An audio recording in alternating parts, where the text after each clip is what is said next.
Hello and welcome to the latest edition of Seconds Out Live. I'm Danny Flexen, and this week, and hopefully this week only, I am the one and only. Unlike Chesney Hawks, there are many people I would rather be right now, but I haven't got that option, and neither, it seems, do I have the option of having a co-host. Ayman Khan is living the life out in Qatar for the Misfits Boxing fight week, which we'll talk about in due course. Josh Hart is apparently, or may have already, taken his theory test today, as well as a driving lesson. Why would you want to do both on the same day? So best of luck to him if it hasn't happened yet, or commiserations if it didn't go his way.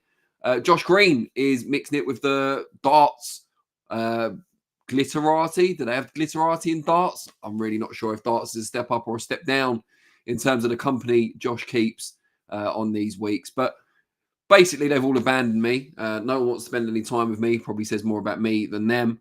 But we're here. Nonetheless, we couldn't cancel SO Live. And we are going to be talking about someone who has laid claim in the past couple of weeks to being the most powerful man in boxing. And that's Jake Paul. And that may turn your stomach if you're a hardcore boxing fan. It certainly does mine.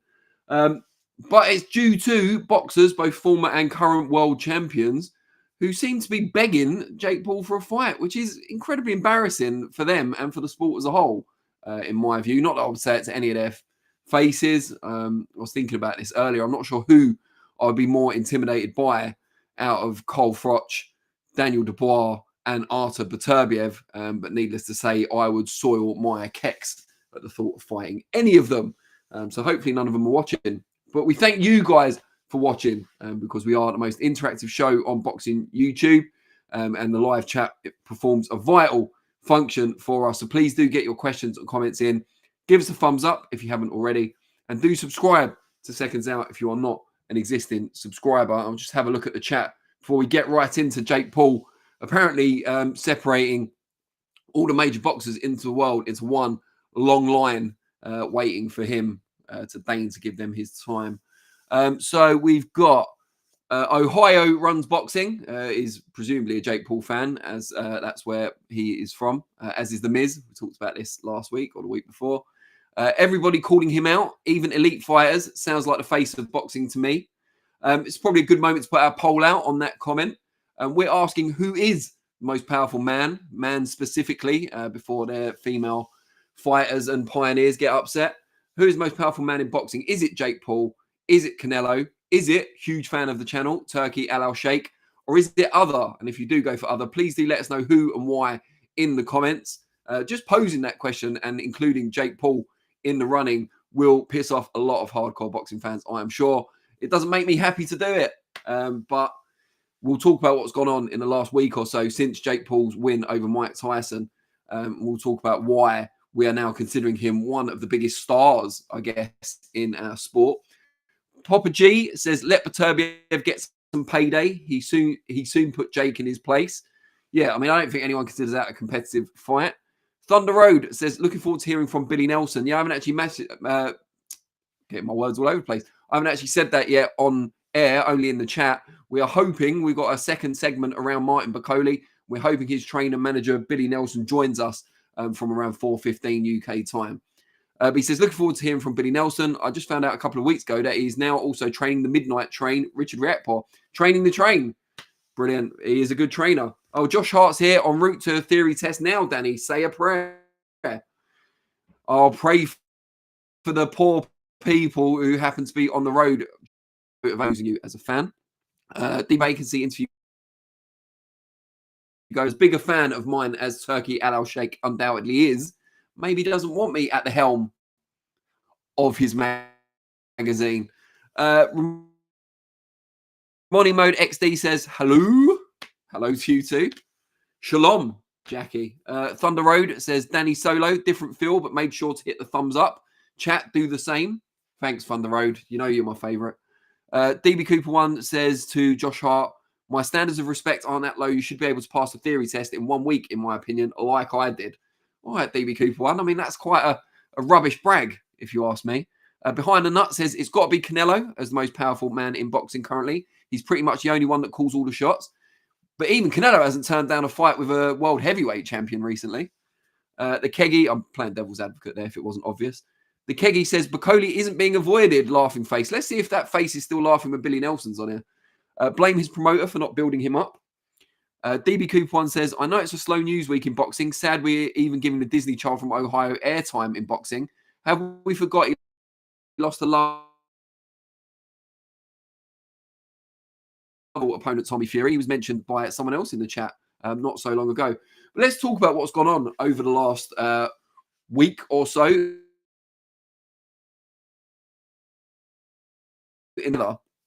So Daniel Dubois,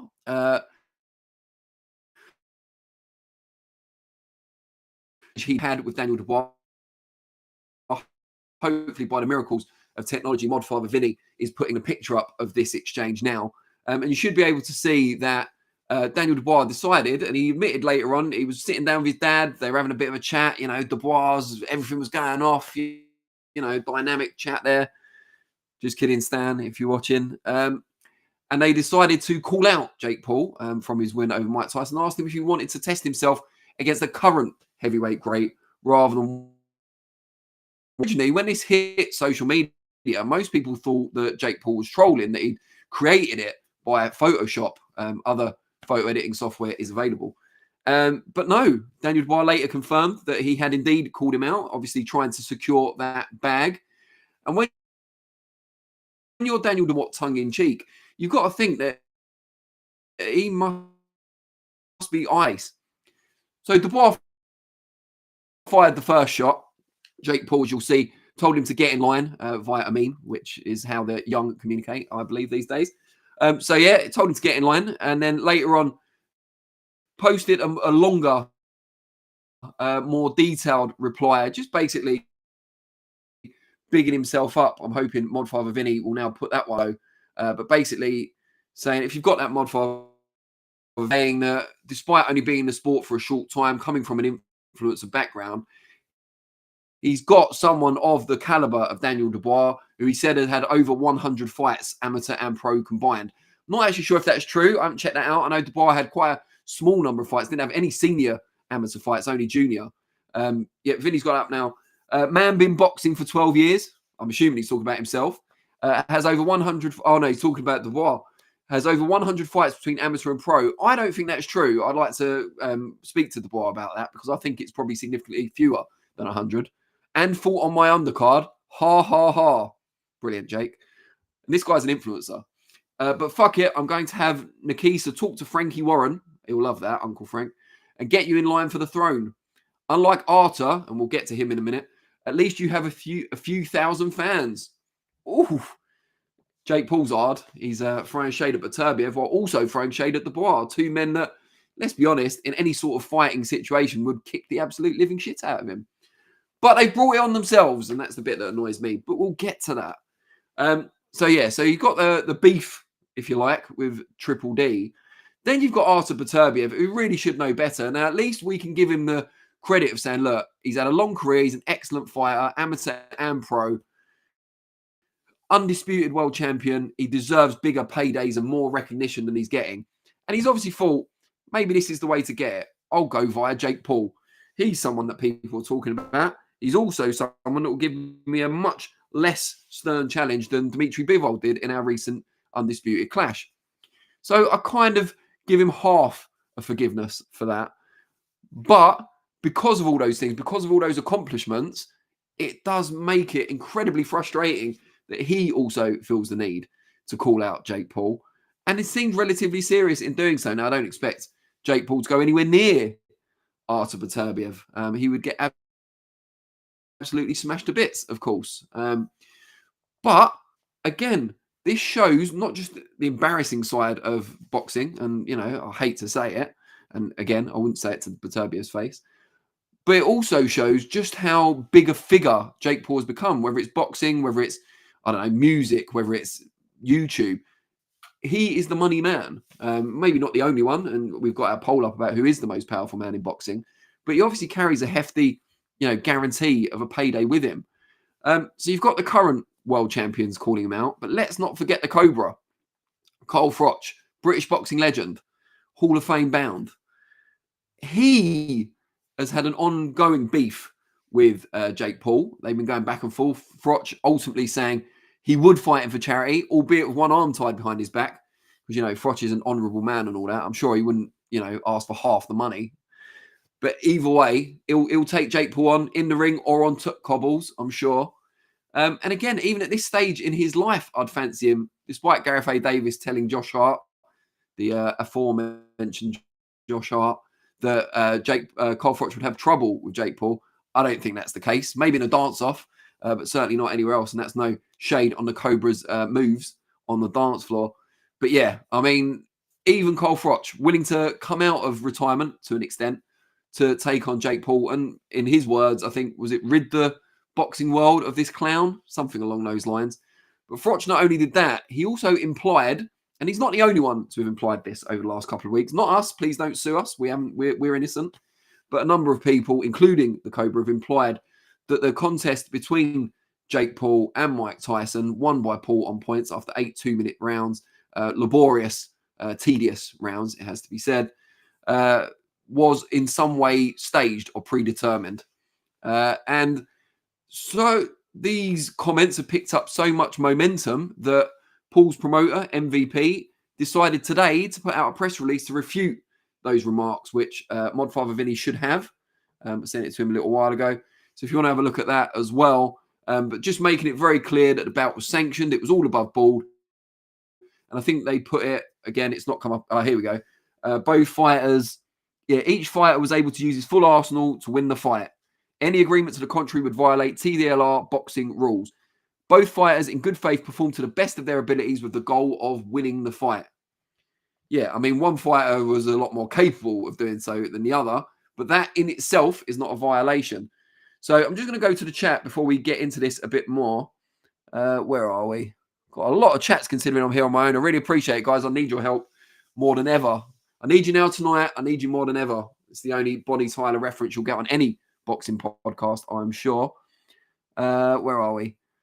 The Keggy says, Dubois was clearly just saying that tongue-in-cheek.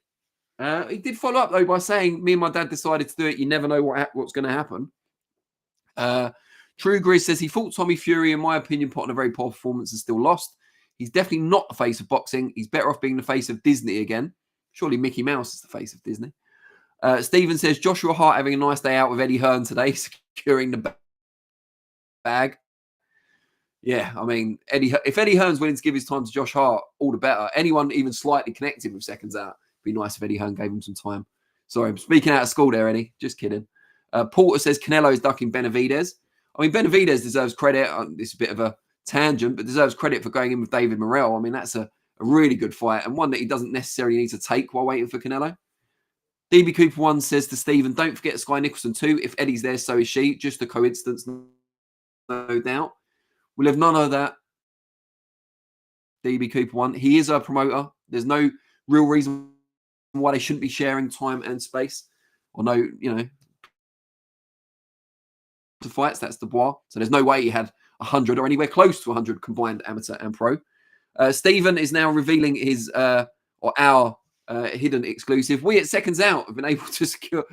Stephen's just speaking for himself, I should say, for anyone who doesn't get the running joke of Stephen Butterworth being an employee here at Seconds Out. We at Seconds Out have been able to secure an interview with Daniel Kinahan this week. Great work by Eamon Khan. Hope everyone loves it. I mean, I've heard from Eamon Khan today, and he is still very much with us and alive. So, yeah, could have happened. The Keggy says 17 at senior level. Okay. Yeah, so maybe in total, I still don't think it's going to reach 100. Steven says, Sky Nicholson and Eddie Hearn got exposed last week. 4 million views that video hit. That's obviously what we needed to do on here then to get the numbers up for this podcast. Ramoni Mode XD says, apparently Beterbiev is a big Tyson fan, so that's why he called him out, I guess. I mean, Jake Paul enabled Mike Tyson at the age of 58 to make $20 million or 20 million pounds. Either way, I mean, it's nothing to be scoffed at, is it? So, yeah, I mean, he'd probably want to be thanking Jake Paul, if anything. True Gris says, how about he fights Tommy again? When he loses, then everyone will realise how far he is from being the face of boxing. Yeah, but being the face of boxing doesn't necessarily mean you're the best fighter in the sport. You know, Terence Crawford may claim to be the best fighter in the sport. Alexander Usyk may claim to be the best fighter in the sport. Naoya Inoue may claim to be the best fighter in the sport. And any one of them could be right, but Do they earn the most money out of everyone in the sport? They certainly do not. So, and are they the most recognizable figure in the sport? Can they transcend the boxing community? Arguably not. Kerr May says it's obvious what Jake Paul, I think he means Jake Paul, is doing. Jake Paul was a decent light heavyweight fighter. I think Craig Richards ruined him, unfortunately for him. It's obvious what Jake Paul is doing. He's calling out the bigger man in Dubois to steer away from the fact he's getting called out by smaller pros. DB Cooper one says, at least Danny Flexen ain't scared of showing off his bird. She even joins the chat like a real trooper. Eddie Hearn could never. I mean, showing off's a bit kind of old-fashioned way of looking at it. You know, I am a feminist, devout feminist. First thing that attracted her to me, I'm sure. But yeah, I mean, I'm glad she supports me in what I do. Cameron says, what was the outcome with the atypical finding? We'll get to that. Or we might not actually on this week's episode because I haven't mentioned it yet, but I've got to be out of here by 10 to 5 UK time. So it's a brisk 50 minutes this week, which will either delight or appall you. But my son's got his kickboxing class. So the original plan was that when it got to 10 to 5, because the kickboxing class is only 5 minutes walk from my flat, I would take him over and come back. And whoever I was co-hosting with would kind of bide time while I was gone. And you wouldn't even know by the miracles of subterfuge. You wouldn't actually know that I was gone, but that all went out the window when all my staff decided to take today off or be in Qatar, like Ayman Khan. He's officially in Qatar, but if he did that Daniel Kinahan interview, as Stephen Butterworth claims, who knows where he is right now or what he is right now. Stephen Edwards says, Froch would absolutely destroy Jake Paul. Yeah, I mean, you'll find no argument here. True, well, you will, but not about that. True Grizz says he's the clown of boxing. Ramoni Mode XD says Carl is nearly 50, is smaller, and was never unhittable. It will end bad for him. I assume that's a tongue-in-cheek comment, much like Daniel Dubois, Ramoni Mode XD. Have you been spending time with Dubois' dad? You know, Carl's still significantly younger than Tyson and in good shape. And yeah, I mean, I think he can take a shot from Jake Paul if he indeed was able to land one. Cameron says Gareth Davis should fight Jake. Yeah, only if it's MMA. You know, you can't take away Gareth's ground game. It just wouldn't be fair. Ramoni Mode XD says it was not rigged. You could tell Jake held back because he had respect for Mike. He's 58. Idiotic to think he could do anything. Yeah, I mean, I never thought it was going to be a particularly competitive contest. DB Cooper one, hot take. I like Jake Paul more than I like Carl Froch. He spends more time chatting shite on YouTube than Paul does. Yeah, I mean, I've never heard Paul say the earth's flat, in fairness. Nat says the DB Cooper one, appreciate that. It's a tough job, but someone has to do it. I mean, bit of shade on me there, but just the fact that you two are getting on, I'm going to let that slide for now. Beautiful Golden Dragon. So glad you could join me. I nearly said us. Grey Dad Guy needs a new camera. His feed looks like a Ghislaine Maxwell prison interview. Well, not for the content, hopefully. I think the camera's all right. Maybe it's my connection, Wi-Fi connection, but the camera's brand new and pretty decent. Porter, Froch smashes Jake Paul, rendering him unconscious. True Grizz says, who's he going to fight next? Muhammad Ali. Not without the aid of a medium. DB Cooper one says, shame, I thought the Dan Kinahan interview was real. Lucky Ayman in sunny Qatar, whilst we're all here on a cold, wet Monday. Is Ayman going to the F1 in Doha too? I'm not sure. It probably depends on whether the promoters, you know, lay it on for him. When I went to Abu Dhabi 2 years ago for a Matchroom show, they couldn't have been any better. You know, they put us up. They took us to Ferrari World for a day. You know, we got all our food in the hotel, and we still were able to do completely unbiased, you know, interviews, commentary, whatever. Amazing week. I'm just kind of going back to it now. The Keggy says, let's give Paul some credit. He literally, do we have to? He literally only picked up boxing gloves 4 years ago. His level of opposition is no worse than any other 4-year boxer. I'm not sure that's true. Like, there wasn't much time between when Lawrence Okoli first started fighting, for example, and when he turned pro and started fighting decent people. So I'm not sure that's entirely true. The Keggy says, I think Paul isn't as bad as you think he is. Stephen says, I can say for certain that Danny's son is already a better boxer than Jake Paul. We need to build that fight up for sure. He's definitely not. Unfortunately, I wish I could say the same. He is only 8 years old, in fairness, and he's, you know, he could still improve. He's not. He may be as good a self-promoter as Jake Paul, though, which is probably better for his future. The Keggy says Oliver McCall just won a pro fight at 59, so maybe Jake fights him next. Well, at least he's coming off a win, unlike Mike Tyson. DB Coupon says Camry's flying. Flexen just needs to upgrade his Wi-Fi. I'm sure the SO company credit card can handle it. I'm in a really bad area for Wi-Fi. So when my Talk contract came to an end, I switched to Sky because I have TV with them. but it's just rubbish. Like no one, Vodafone keep offering me fiber 2 broadband, which is like the next level up from what I've got at the moment. And then whenever I get back in touch with them, say, yeah, I'll take it, great price, whatever, they can't actually do it because around this area, they all run off the same BT line, and it's just not very good. That's the truth. We've got a castle, we've got a cathedral, we've got shit Wi-Fi. That's the new slogan for the Rochester Tourist Board, if indeed there is one. The Keggy says Akoli had some amateur experience, though. Yeah, no, I'm talking about that. He started late, had a short amateur career, albeit made it to the Olympics, bit of a prodigy, and then turned pro. So I don't, 4 years in total, still, would be within that vicinity. Porter says Jake Paul is a dreadful boxer. He shook to his boots in there. Zero technique, zero power. I'm just going to reply. Sorry to do this while I'm on camera, but as we know, I haven't got a co-host.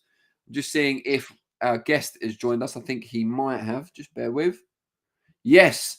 So we are delighted to be joined as we move into segment 2 by top trainer and manager, if he's actually on the camera, Billy Nelson. Billy, can you hear me? Here he is. I can hear you, Billy. I can't see you yet. You don't want to turn the camera around? No, I don't know how to do it. I'm in my new house getting furniture delivered now. You can have a look at my new furniture if you want. It's Yeah, more why not? interesting than me. All right, well, we're joined by the voice of Billy Nelson and his sumptuous new abode. So that's better than nothing. Billy, the reason we've got you on today, it's not just because I haven't got a co-host and I was getting desperate, I promise. It's because we want to talk a little bit about Martin Bakole, your heavyweight, who is waiting for his IBF final eliminator to take on the winner of the undisputed, not the undisputed clash, the rematch in December between Fury and Usyk. We saw last week Ajit Kabayel has pulled out of purse bids for the chance to do it, and now you're going to go down those IBF rankings. And you've been telling us for years that everyone's avoiding Martin Bakole, or if they were offered the fight, wouldn't take it. Does it feel good or bad to be proved right? Terrible. We want to fight. We want to. We're in the boxing game for everybody to earn a living and make a living for your family and have a better life. The thing is, Zhang's pulled out as well now, as far as I'm led to believe. So it's down to the next challenger, which is Frank Sanchez. So we've got a bit of an exclusive there on SO Live. It now appears that Zhilei Zhang, who was next in line, next rung down of the IBF rankings, is not taking the fight. What do you think it is, Billy? There's a lot of options out there, I guess, for the fighters. A lot of them are ranked in the top 5 of the different governing bodies. Why do you think, though, with this carrot of the IBF #1 spot on the line, why are they still not fighting Martin?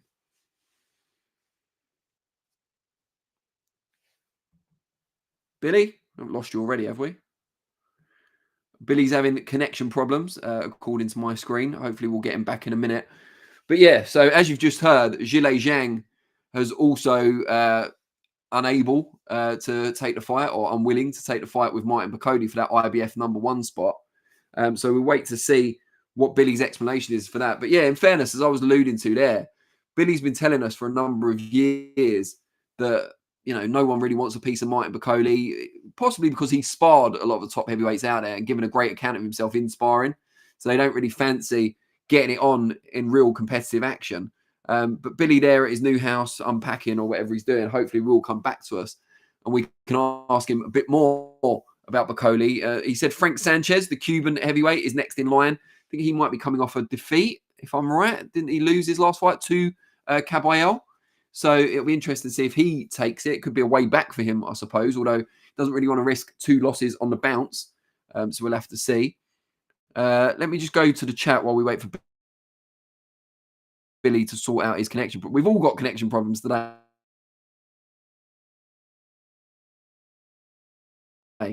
He says you need fiber cable. Yeah, thanks for that, Kenny. And he's saying Lawrence Bakole did 5 years as an amateur. Behind the Nuts says put Jake Paul in with Bakole. Oh, I think we got Billy back. Billy, can you hear me? Oh, awesome. Billy, what I was saying just before you got off was, even though Martin's now got that carrot of being, offering that IBF #1 spot to whoever fights him, if they're able to beat him, of course, why are they still not stepping up to take him on, in your view? I don't honestly know. I don't know if there's a wee hidden agenda. No regarding Martin or me, but maybe it's a promotional thing. I don't know if people are unhappy with a promoter, or I don't know. I really don't know. You're guessing, aren't you? You're guessing really, but it's not very nice. It's no fair on Martin, because all Martin wants to do is stay in the gym, and fight. He's a boxer after all. That's what he wants to do. That's what he's best at. He entertains the crowd, and he just wants to win a world title like any other boxer. Yeah, I was saying when you were off camera briefly that the fact that he sparred a lot of the top heavyweights and obviously given a good account of himself, words maybe got round. Do you think that could be part of it, that they know how good he is because of that? Oh, that's a gimme, isn't it? That's 100%. That's that, and people. He's even said that himself. But it'll not be the first time top fighter. Every top fighter has went and fought.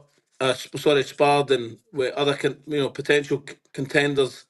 It's just that on Martin's way up, he had to do it. He had to spar to get the best guys. But what's the point of putting him in against somebody and sparring, getting ready for a fight where he's just going to batter the shit out of somebody? He's not learning a thing for that. It's not only the body that you've got to train for the fight; it's the mind as well.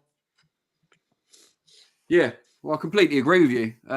But now you're in this situation. How long do you get to go down the rankings? I mean, is there a chance it gets all the way to number 15 and no one takes it? And in which No. case, what happens then? Well, I'm led to believe. Well, I think Sanchez is taking the fight. Oh, yet another exclusive here on SO Live. So if that is the case, obviously If, you it, if, it, your chance. if indeed it is the case, if indeed it is the case, but I'm led to believe he is. What sort of style match would you expect if that happens? We know Sanchez can be quite negative at times, but slick, talented. Oh, he's not. I think he's a very good fighter. I know for a fact he was injured against Caballero, and he's a bit restrictive with his feet. But hopefully he's 100% to fight Martin, and I do believe Martin will do a number on him and then fight whoever's the IBF world champion. And that'll as far as we're led to believe, the IBF will tell whoever the champion is on the 22nd of April or before that you must fight the winner of the. I'd say there's a good chance you don't have to combine. There must be a good chance that it will be out in Riyadh, as Martin seems to become a bit of a favourite over there now, and Sanchez has fought on Riyadh season show as well. I would think it would be unlikely it would go to Saudi. Okay, interesting. Is there any chance it happens in the UK? I would put that down as a favourite destination for the fight. Aye. Oh, brilliant. How much will it mean to you to see Martin finally get his chance to become number one contender for the world title, having backed him for as long as you have, often been criticised for doing so as well? Why would people? Why should people criticise when what I've said has came to fruition? We're one step away, we're one fight away from fighting for the world title, win the world title, and everything I've said potentially will come to fruition. So who's he who laughs last, Danny? Indeed. I'm just going to check if there's any questions for you on the chat in a minute. But what I wanted to ask you said they'll have until April, the winner of the December 21st rematch between Fury and Usyk. No. The winner between Daniel and whoever he's fighting. Oh, sorry. Between Daniel Dubois, who is called IBF. Because Martin's already the WBA number one. Of course. So, right. So if Martin beats Sanchez, he's then IBF number one mandatory position to fight the winner of Dubois and whoever he makes his voluntary defense against. Yes. So first of all, who do you expect, or from what you're hearing on the grapevine, will take that Dubois fight? Parker. I think he basically said it in an interview the other day as well. Well, yeah, I mean, it's a fight we'd all like to see as fans. Would it surprise you that Dubois' team have taken that? Is that a calculated risk? No, Daniel's had some good results lately. He beat Hrgovic, who's a good fighter. I didn't expect him to beat Hrgovic, and I didn't expect him to beat AJ as well. So fair play to Daniel for doing what he's doing. So if he can beat Hrgovic and he can beat AJ, he can certainly give Joe Parker a hard fight, can't he? As Joe Parker can do to him. Who do you expect to come through that fight? I don't care. We'll beat both of them. Has he sparred both of them or just Dubois? Sparred both of them. And did well, I'm assuming? Exceptionally well. All right, brilliant stuff. All right, let me have a look and see what we've got here. There seems to be a debate in the chat before I ask specific questions. There seems to be a debate in the chat about Bakole's position in the top 5 heavyweights in the world. If you assume that he's, I think I asked you this before. I can't remember where you had Martin. What's your current kind of top 3 or top 5? Current 3, based on what they've done? Yeah. Usyk, Fury, Daniel, Martin. So Martin 4th. I think that's someone, Porter in our chat's got Dubois, Fury, Zhang Bakole. Bakole around 8, according to the Keggy. That's a bit low. I don't think Billy will be happy about that. Bakole definitely top 5, says Jack. Jack Dutton. Stephen says Cabai. Sorry. Go ahead. Although I've got Martin at number 4, given the opportunity against any of the 3 guys above him, I believe he beats them all. And then becomes number 1. Stephen says Caballero is waiting for the WBC belt, but Zhang pulling out isn't great. Yeah, any idea why Zhang's pulled out? Has he got something else? He has. Offered? Okay. We'll leave that there. The Keggy says, no, he's not top 5. Who on his resume makes him top 5? What would you say to that, Billy? That's a fair enough comment, but there's many boxers that have got a much. I mean, who's Conor Benn fought to be number 2 or 3 in the rankings in the world? Yeah, I mean they're the box rec rankings. They're a bit of a stinker all round, to be fair. But yeah, I'll take your point. Paulter says Bakole beats Parker. Jack Dutton says I'm not going by resume. I'm going by current form, which I think is fair enough. The Keggy also. I don't think the Keggy's a big fan of Martin. Looking at these comments as a whole, he says Sanchez is a style nightmare for Bakole if he's healthy. Well, we'll see about that. Yeah, indeed. So MB says, if Bakole against Caballero had gone all the way to purse bids, who would have put up the money for it? It was going to purse bids, and Caballero's team pulled out 45 minutes or an hour before it. Boxers were bidding for that fight. Yeah, because they were out there, weren't they? Yep. Yeah, I remember. The Keggy says Boxer are not interested in Bakole. Well, he's clearly wrong about that. Does Billy Nelson believe that Ben Shalom has done a good job with Bakole? That's a hard one for you to answer, isn't it, Billy? Put on the spot there. Feel free to answer it however you want. I couldn't quite hear it, sorry.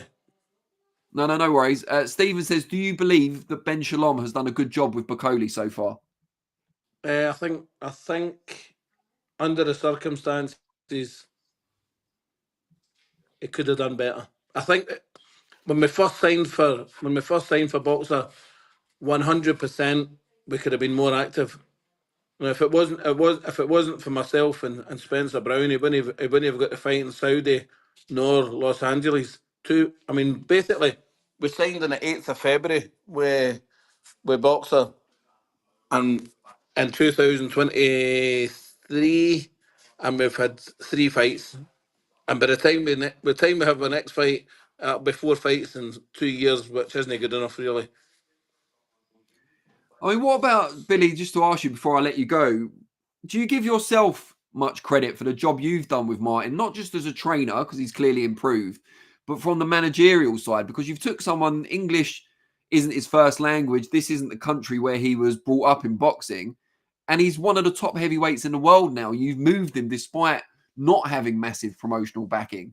You know, by all intents and purposes, from anyone looking from outside, you've done a pretty spectacular job moving Martin the way you have. Do you give yourself a bit of a pat on the back? It's not for me to pat my back. Martin thanks me, and that's all I need.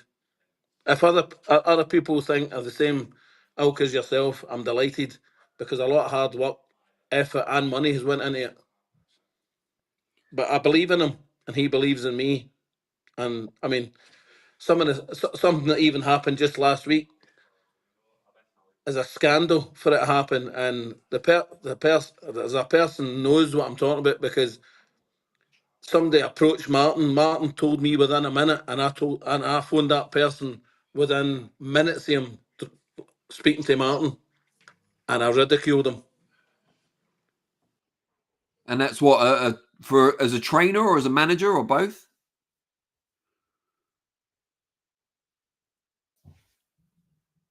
Have we lost Billy again? I believe we've lost Billy, unfortunately. Although probably a good time to end it before he gets us both sued by whoever he was talking to there. Thunder Road, I have seen your comment saying surely Bakole could have had a rematch with Michael Hunter by now if he fancied addressing the only blemish on his record.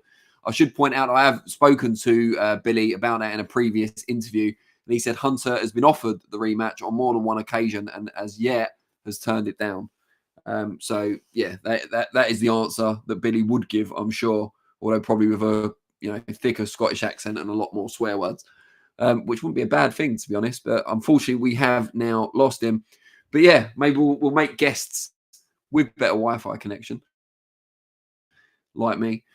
Maybe we'll make guests a more regular feature of SO Live. As we're steadily approaching our hard cut-off point at 10 to 5 UK time, we probably should move to segment 3. And this will be the shortest segment on this episode because we are... Oh, I think Billy may have returned to us. Billy's back. Just been slagging you off while you're not here. Mate, you're as well doing it in my face. I appreciate it better. No, only joking. We're just about to talk about the next subject, but you're more than welcome to stay on and talk about it if you want. I'm sure you've got an opinion on it. So Misfits Boxing, which gets a lot of criticism from the hardcore boxing fraternity, they're out in Qatar this week in the Middle East, headlined by Slim against Anderson Gibb. I'm sure you know probably as much about them as I do. But we do cover it. We do kind of make money from it. So we can't criticize. Well, we can criticize it as heavily as we want, but I'm just saying. Yeah, Middle East this week. But just generally, what do you think of the Misfits boxing scene and the likes of Jake Paul and Tommy Fury, what they're doing as well? Listen, it brings eyes to boxing, but it's a very, very low-level boxing ability. You know what I mean? Really, really poor. Jake Paul, when he win a British title, he'd be lucky if he won an area title. Let's be perfectly honest. You know, I mean, every gym in the country will have somebody that could beat him probably. But he's a marketing genius. It's made him sell a lot of money, and fair play to him. Qatar, I trained the king of Qatar and his two princes over in Italy, Sardinia, 5 or 6 years ago. Lovely, lovely people. The man who was the king at the time, he's now kind of abdicated and his sons took over. Nasser Al Thani, his name is. Lovely, lovely family, lovely people. The Doha's the capital, isn't it? Yeah. He invited me and my wife over for to stay there for a few weeks, but I had work commitments, so I couldn't go over. It's a shame you combined it with this Misfits boxing fight week. You would have loved it. Well, a guy that I used to train, Gary Young, he's over there. I think he trains Qatari people over there. He's doing well for himself. So, listen, that is what it is. Gary, he was a very talented fighter. Gary was 16-0 at one time, I'm sure, or 14-0. Yeah, very good fighter. But just generally, this kind of Misfits boxing stuff, you said it brings a lot of eyes to the sport. Is that a good thing, though, or does it make people think that they can do it? You know, the average man on the street. It's a good thing to an extent, but the negative to it is I believe somebody will get badly injured, just like that white collar stuff. I think somebody will get hurt, and then who takes the rap for that? Very good point. Because of the lack of skill and defensive ability, they're just some of them are taking full pelt, big shots unnecessarily. No unnecessarily because everybody, but they don't know how to ride punches or slip punches. They take it full on, and that's not good for anybody's health. Now, Billy, before I let you go, we put out a poll at the start of the show, maybe a little bit tongue-in-cheek, but asking who is currently the most powerful man in boxing. And we included Canelo, Jake Paul, and Turki Al Sheikh as the 3 options alongside other, if someone wanted to pick a different name. What's your view on that? Should Jake Paul even be considered among that sort of company? Well, most people dictate power with money. And His Excellency Turki Al Sheikh's probably got more money tenfold than what they two have got together. So you've got to say Turki Al Sheikh's the most powerful man in boxing just now. Brilliant. And Well, rightly so, because he's putting on the best fights, the best shows. Well, you've heard what Billy Nelson thinks. Please give us your vote in the poll and let us know. We'll read out the result at the end of the show. Billy, really appreciate you joining us. I hope the Sanchez fight is made and confirmed as soon as possible. And hopefully in the UK, we'll all get to watch it. Thank you, Danny. All the best, mate. And you, mate. Take care. Take care. Appreciate it. All right, guys. So, yeah, great to have Billy Nelson joining us. Appreciate you guys in the chat as well. Let's see if you've got any chats about the Misfits boxing scene, because I know very little about it, so I won't be able to carry this segment on my own. Big Boy Garm says, it doesn't bring eyes to boxing. People tune in for people's personality, not to watch their skill. It's like saying WWE brings eyes to UFC, MMA, BS. Thunder Road says, my goodness. Is that like His Excellency? My goodness. Is that who I am now? I assumed Eamon was in Qatar on holiday. Misfits is in Qatar. Oy vey. Yeah, oh, indeed. The Keggy says, oh, it was Strongman Thor he trained, who I guess was a YouTuber. He says, asking about the Thor versus Eddie Hall fight. Sorry, mate, he's gone now. I should have been looking at the chat at the same time. I'm usually quite good at multitasking, but this episode has really tested that theory. Frank wants to sign Bakole, says the Keggy. Thunder Road, yeah, we've talked about the rematch. We all know Danny loves Misfits boxing, really. I don't know if I've ever watched. Have I watched a full Misfits fight? I'm not sure I have. Since the banner started. I mean, look, they're putting on big shows. It's getting good viewership. It's doing well. You know, these guys have done really well to build up their fan bases via YouTube and other social media avenues. I've got nothing but respect for that. Some of them probably train really hard as well. You know, a lot harder than I do. If you've seen my gut, I'm sure you know that. And some of them may have a semblance of skill, you know, in the boxing ring as well. You know, honest enough to say I don't know a lot about it. I didn't think I'd be doing the show on my own today. And since I did know, I don't know what, 11 o'clock this morning, I've done as much research as I'm willing to about the Misfits boxing scene. DB Cooper one. Oh no, the Keggy says there's been some genuinely skilled boxing fights in Misfits. I mean, I guess if it's competitive and they're similar levels, then they're going to be like quite compelling to watch as long as it's not messy. DB Cooper one says, I grew up watching a lot of these guys. I followed the first influence fight that started all this, KSI versus Joe Weller. Yeah, we covered that as a channel, but I don't think I was full-time at SecondsOut at that point. Even I'm amazed at how big it's become. I don't watch, amazed it lasted this long. Craig the Monk Man says, I don't watch it personally, but if it helps bring people to fighting, it's helping boxers get better money. True Grizz says, what would happen if Jake fought someone like Canelo or Ryan Garcia, in your opinion? I mean, he'd get absolutely slaughtered, similar as he would to the people we talked about at the start of the show. But he'd make a hell of a lot of money. And if he avoided serious brain injury, he'd be able to enjoy it. So I guess mixed feelings. The Keggy says, Dean the Great versus Waleed Shark's first fight was a genuinely good boxing fight. Maybe I'll check it out. Maybe that's all I need. Maybe I need that one fight that grips me. The same way when you're a kid and you watch boxing for the first time, you need that one fighter who pulls you in. Like for me, it was Nassim Hamid. And then latterly, Julio Cesar Chavez Sr. So yeah, maybe I just need to watch one of the fights or get behind one particular personality who I can relate to or identify with. But I'm probably about 20 years too late, at least, to do that, unfortunately. The Zone Misfits in the UK probably does better numbers than regular DAZN boxing at this point, says DB Cooper. I'm almost certain it does. I mean, I think DAZN is being partially subsidized by the Misfits brand. And I'm almost certain that it must be making more money for Wasserman than their Channel 5 boxing stuff does. Although, and we should mention this because it was announced today, 1.7 million people peak watched Harlem Eubanks fight, which apparently wasn't very good. I haven't seen it yet. It wasn't very easy on the eye fight, but 1.7 million people tuned in at its peak, which is the best boxing audience in the UK so far this year. And it's probably not going to be beaten at this point. Well, I don't know, maybe Usyk Fury 2 on pay-per-view, but it doesn't look likely. 1.7 million people. Someone when they announced this on Twitter, someone put in the replies, well, that's 1.7 million people who are never watching boxing again. Now, I can't possibly comment because I haven't seen the fight, but yeah, I mean, maybe not the ideal spectacle you want the biggest audience of the year to tune into. Nonetheless, building up the appetite, using the relationship with terrestrial TV to get to that point that you're getting a peak audience of 1.7 million, you've got to take your metaphorical hat off to Wasserman Boxing on that one. Big Chunga says, Danny, what's your favourite trashy TV show? Depends what you class as trashy. Like, I'm not really into like Towie or anything like that. So I don't know. I used to quite like Nashville, which is like the country music based, more like, Coronation Street. I mean, it's not trashy per se, but it is a soap, and I never miss it. So yeah, Coronation Street. Big up Roy Cropper. The Keggy says Dean the Great is a genuinely good boxer, so he's worth checking out. Ramoni Mode XD says, yeah, watch the first fight with Waleed versus Dean, then the second.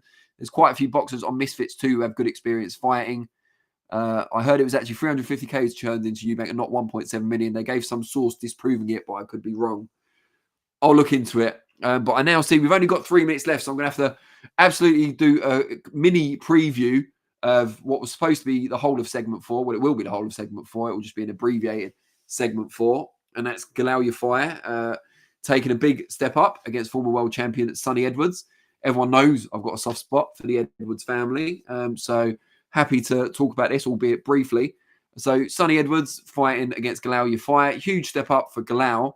But it could be the right time for him. Sonny Edwards not far removed from his first professional defeat. Of course, against Bam Rodriguez. No shame in that. Of course, Bam Rodriguez, absolute destroyer at that weight. Galal Yafai, technically sound, Olympic gold medalist, excellent technical fighter. It's just whether this has come a little bit too soon for him. I'm not going to make a prediction, but I'll be interested to see what the chat say, and maybe I can read out some of your predictions over the next 2 minutes that we've got left. But I should give you the poll results as well. Oh, Craig the Monkman is already there. Sonny beats Galal. Porter, a lad I know, fights on the Edwards versus Yafai undercard this Saturday. Check him out. Troy Jones. Thunder Road says, first Jake Paul fighting a 58-year-old Mike Tyson, and then Harlem Eubank fighting a 70-year-old Recep Erdogan, the Prime Minister of Turkey. Yeah, we've never seen them in the same room at the same time, so perhaps you've got something there, Thunder Road. But yeah, so before I go, we should close the poll. Modfather Vinny, if you can hear me, please do, and let us know the results. And I will tell you, we asked you at the start of the show, who is the most powerful man, specifically man. So feminists, I'm one of you. Who is the most powerful man in boxing? Is it Jake Paul, Canelo, Turki Al-Sheikh, or other? And other only got 16%, which is always good because we don't want anything muddying the waters. Number one, by some distance, you agree with Billy Nelson, who we were delighted to have as a guest in an earlier segment. Turki Al-Sheikh, 46% of the vote. Canelo second on 19%. Jake Paul only 2% behind Canelo, though, or 2 percentage points behind Canelo, though, on 17%. So, yeah, interesting stuff there. Turki Al-Sheikh still far away ahead, but Jake Paul getting close to second place there, which is either, it's exciting news for him, maybe worrying news for the rest of the people in boxing, especially the hardcore fans like me. Porter says Sonny beats Yafai for me. Craig the Monkman says it's a boxing purists fight. Porter agrees, says only real boxing fans will watch this one. The Keggy says Callum Smith is fighting on this card, ? Yes, he is. Last week, he's probably going to be fighting someone shit, because if someone comes in at that short notice, everyone's going to be asking for big money, not just because it's short notice, because they're fighting a former talented and powerful world champion in Callum Smith. It's probably not going to be anyone very good in the opposite corner. Please prove me wrong, Matchroom. But yeah, that's what I believe. Ronnie Mode XD says, have a good week, guys. And Porter gives us the peace sign. I bloody hope it's the peace sign, Porter. Otherwise, you will not be welcome back. Really appreciate you all tuning in. Please give us a like and a subscribe if you haven't already. If you're watching this on playback rather than live, first of all, I apologize for the bad Wi-Fi at my end. But also, please do leave some comments, because we do respond to those as well as the ones in the live chat. Thank you very much. Sorry it's so short this week, and a bit of a college flashback there. Sorry it's so short, but I hope you enjoyed it. And we will see you all next week. Well, hopefully I will have a co-host. Take care, guys. See you soon.